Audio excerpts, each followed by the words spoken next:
ఎవరు కూడా గ్యాస్ నొప్పితో చచ్చిపోరు. ఇప్పుడు కొంతమంది మామూలుగా చెప్తూ ఉంటారు, మా మదర్‌కి గ్యాస్ నొప్పొచ్చిందండి. గ్యాస్ నొప్పొచ్చిన తర్వాత మేము గ్యాస్ నొప్పి అనుకోని అలాగే ఉన్నాము. ఆ తర్వాత గ్యాస్ నొప్పితో చనిపోయారని. కానీ గ్యాస్ నొప్పితో ఎవరు చనిపోరు. సో, గుండె నొప్పి లేదా గ్యాస్ నొప్పి, మూడోదేంటంటే యాంగ్జైటీ వల్ల గూడా వస్తుంది. అంటే మనం ఎప్పుడైనా భయపడ్డామనుకోండి, దానికి కూడా మనకు ఛాతీలో నొప్పొస్తుంది.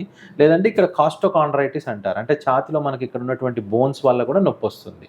అయితే ఈ గుండె నొప్పి, గ్యాస్ నొప్పిని డిఫరెన్షియేట్ చేయడము చాలా ఇంపార్టెంట్ అన్నమాట. ఎందుకనంటే ఈ రెండిట్లో ముఖ్యంగా ఏంటంటే గుండె నొప్పి అనేది చాలా ఎక్స్‌క్రూషియేటింగ్‌గా ఉంటది. అంటే చాలా డీప్‌గా ఉంటుంది, సివియర్‌గా ఉంటుంది. అది మనకు గాలి పీల్చుకోవడానికి కూడా ఇబ్బంది అనిపిస్తుంది. చెమటలు పట్టేస్తాయి, కళ్ళు తిరిగినట్టు అవుతుంది. అండ్ ఒకటేంటంటే హార్ట్‌కి సంబంధించిన నొప్పి క్లాసికల్‌గా ఈ జా వరకు రేడియేట్ అవుతుంది. నెక్స్ట్ హ్యాండ్‌కి రేడియేట్ అవుతుంది. కొన్నిసార్లు వెనక్కి కూడా రేడియేట్ అవుతుంది. అయితే ఒకటేంటంటే మనకు ఈ 2 అంటే లైక్ గ్యాస్‌కి కానీ, గుండెకి కానీ ఆల్‌మోస్ట్ సిమిలర్ ఫీచర్స్ ఉంటాయి.